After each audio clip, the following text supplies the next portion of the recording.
Bonjour, mon nom est Jean Béliveau et c'est le 8 août 2026. Et j'ai ce petit discours-là pour vous qui est au sujet d'avant le pentagramme, avant de parler au sujet du pentagramme, la limite nécessaire. Quand la recherche du divin doit rester fidèle à la raison, à la dignité et à la liberté. Alors, avant de parler de ma vision du pentagramme de la conscience, je dois parler d'une chose beaucoup plus simple, une limite. Parce qu'avant de construire une architecture de pensée, il faut parfois savoir dire euh, jusqu'ici, je peux avancer avec vous, mais pas plus loin.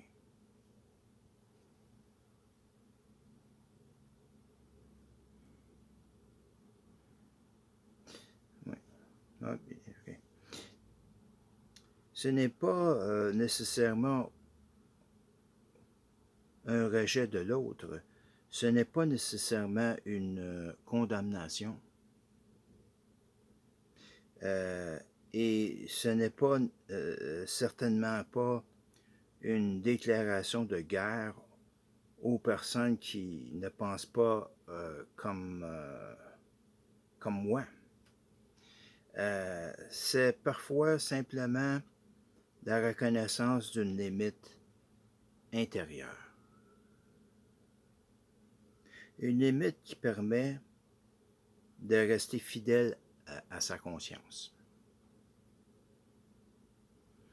La recherche du divin. Je comprends que l'être humain cherche le divin. Depuis des milliers d'années, les hommes et les femmes cherchent à comprendre ce qui les dépasse.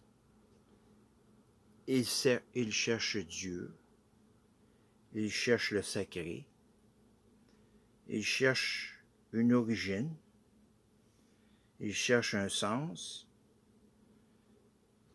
et ils cherchent parfois une présence qui donne une direction à leur existence. Je respecte profondément cette recherche. Mais respecter la recherche spirituelle ne signifie pas que je dois accepter toutes les façons de l'interpréter. Et c'est là que ma propre démarche a rencontré une difficulté. À certains moments, j'ai eu le sentiment que la recherche du divin risquait de se déplacer vers autre chose, vers le pouvoir, vers le désir, vers la possession, vers le matérialisme et vers le charnel, ou simplement vers des préoccupations du monde qui finissent par prendre toute la place.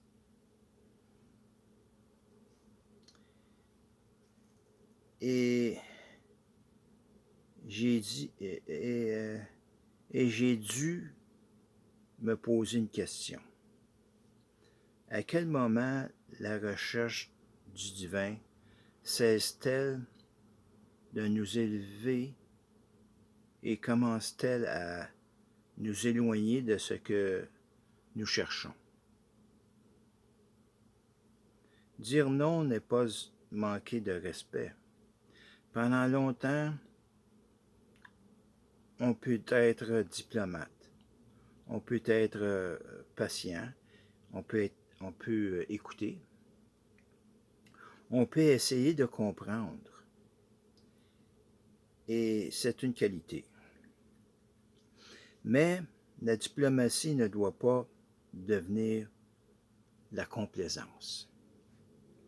Parce qu'il arrive un moment où ne rien dire y revient à accepter quelque chose avec lequel notre conscience n'est pas d'accord. Alors, il faut pouvoir dire non, je ne peux pas suivre cette direction. Et le dire clairement, sans haine, sans humiliation, sans mépris, mais clairement. Parce que la vérité n'a pas besoin d'agressivité pour être ferme. Une personne peut dire non sans détester celui à qui elle dit non. Une personne peut poser une limite sans considérer l'autre comme mauvais. Deux personnes peuvent même poursuivre deux chemins différents sans devenir ennemis. La raison comme garde-fou. Pour moi, la raison joue ici un rôle essentiel. La spiritualité peut ouvrir des questions extraordinaires, mais elle ne devrait pas nous obliger à abandonner notre capacité de réfléchir.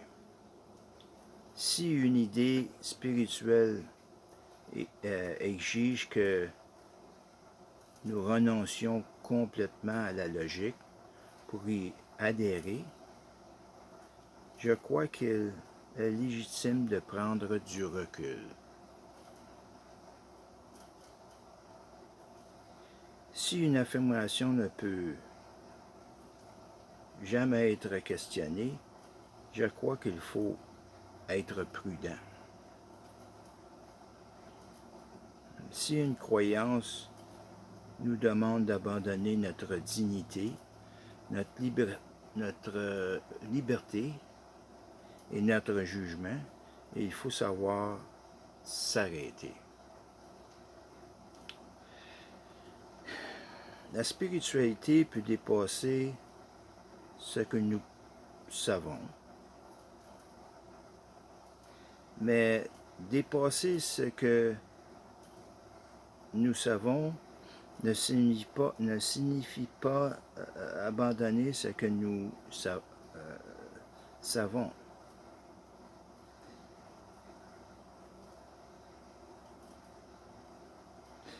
C'est une distinction fondamentale.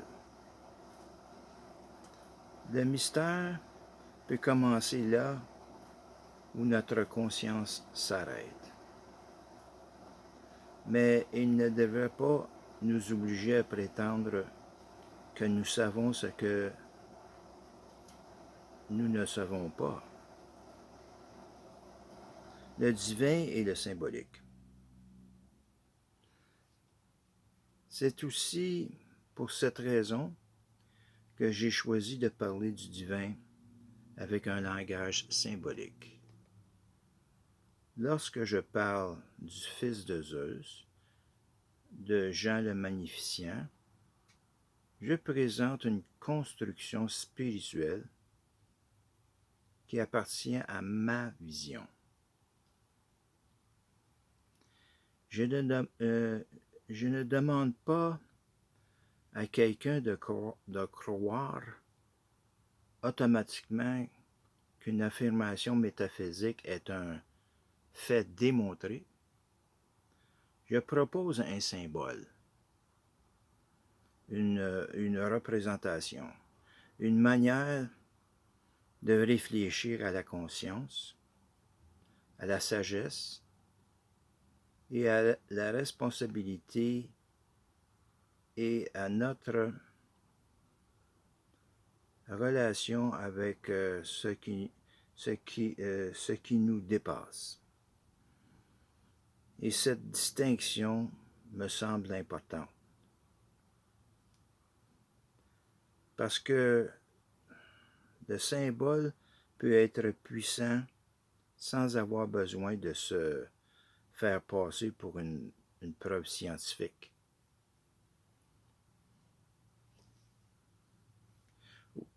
Une image peut nous transformer. Une histoire peut nous enseigner. Une métaphore peut nous aider à comprendre. Mais une métaphore reste une métaphore. Et une croyance reste une croyance lorsqu'elle ne peut pas être démontrée. Cette honnêteté ne diminue pas nécessairement la spiritualité. Au contraire, elle peut lui donner une forme de maturité.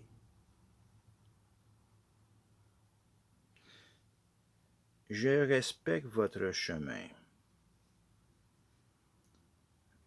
Je veux donc dire quelque chose très clairement aux personnes qui ont une autre vision. Je respecte votre recherche. Je respecte votre foi. Je respecte votre désir de comprendre le divin. Je respecte même les relations avec lesquelles je ne suis pas d'accord. Mais je continue à respecter quand même. Mais je demande le même respect en retour.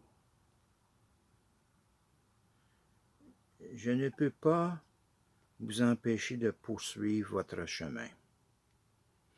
Et je ne veux pas que vous m'empêchiez à poursuivre le mien. Si nos visions peuvent dialoguer avec respect, alors dialoguons. Si nous pouvons apprendre l'un de l'autre, apprenons.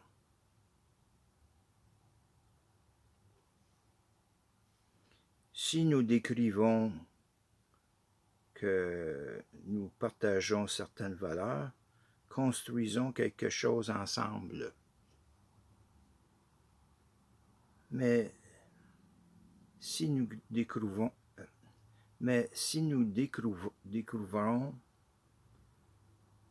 que nos chemins sont incompatibles sur certains points fondamentaux, alors il existe une autre solution. Nous pouvons continuer chacun notre chemin, sans haine, sans domination, sans chercher à convertir l'autre par la pression. La fin de la complaisance. Je ne veux donc plus confondre gentillesse et renoncement à mes convictions. Je peux être sympathique, je peux être empathique, je peux écouter, je peux comprendre, mais je peux également dire « je ne suis pas d'accord ». Et cette phrase peut être prononcée avec respect. Elle peut même être une preuve de respect. Parce que si je fais semblant d'être d'accord simplement pour éviter un conflit, je ne respecte ni l'autre et ni moi-même.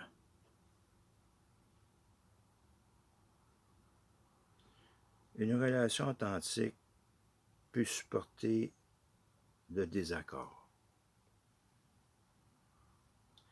Une pensée solide peut supporter la critique. Une spiritualité mature peut supporter les questions.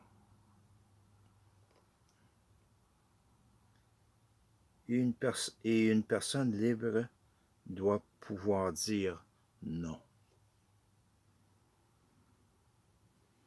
Pourquoi le pentagramme vient ensuite? C'est précisément pour cette raison que le pentagramme de la conscience vient après. Avant de construire, il faut établir les fondations. Avant de parler de conscience universelle, il faut préserver la conscience individuelle. Avant de parler de spiritualité, il faut préserver la liberté de conscience. Avant de parler d'unité, il faut accepter la diversité. Avant de parler de sagesse, il faut accepter de ne pas tout savoir. Et avant de parler de pouvoir, il faut parler de responsabilité. Le pentagramme n'est donc pas une tentative de tout mélanger. C'est au contraire une tentative de donner à chaque dimension sa place. Le spirituel, l'humain, la technologie, le technologique, l'écologie, le multiconvictionnel, chacun possède sa fonction. Aucun ne devrait détruire les autres. Une séparation qui veut devenir un respect. Peut-être que la plus grande sagesse n'est pas toujours de réussir à convaincre quelqu'un. Peut-être que parfois, la sagesse consiste à reconnaître.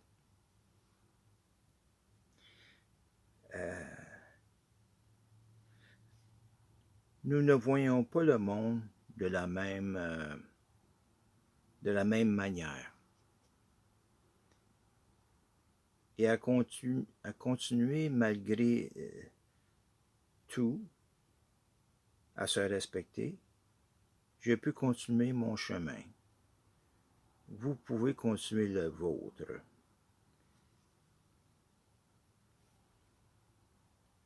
Et si un jour nos chemins se croisent à nouveau, nous pouvons toujours nous parler.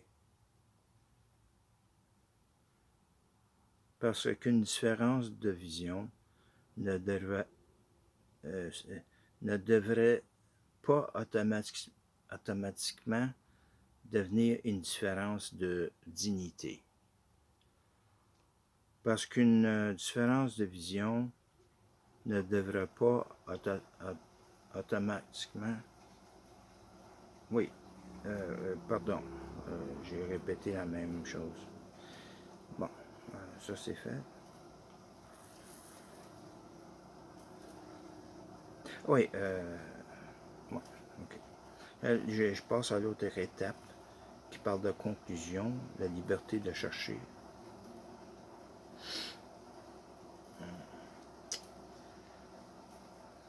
Je termine donc par une conviction simple. Oui, une conviction. Je crois que l'être humain doit pouvoir chercher le divin, mais il doit aussi pouvoir chercher sans être forcé. Il doit pouvoir croire, il doit pouvoir douter, il doit pouvoir interpréter, il doit pouvoir changer d'idée, et il doit pouvoir dire oui, il doit pouvoir dire non aussi. Pour moi, c'est cela, respecter véritablement la conscience humaine. Et c'est sur cette liberté que je veux construire la suite de ma démarche.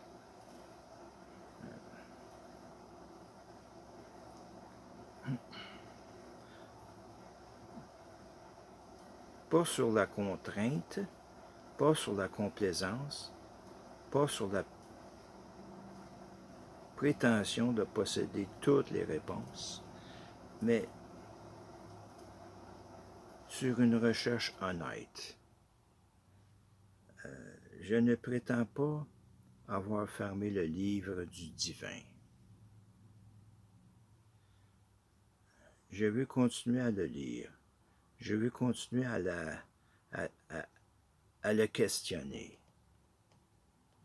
Je veux continuer à chercher. Mais je veux le faire avec mes deux pieds sur la terre, mon esprit ouvert, ma vision éveillée et ma conscience libre. Et si quelqu'un veut marcher avec moi, je lui ouvre la porte.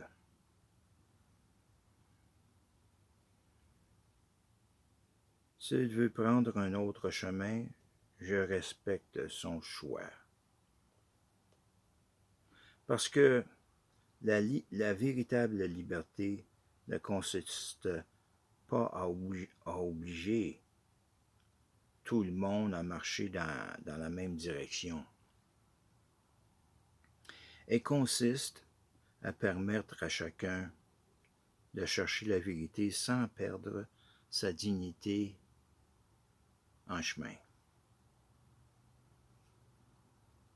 C'est sur cette base seulement que je veux maintenant présenter le pentagramme de la conscience. Merci.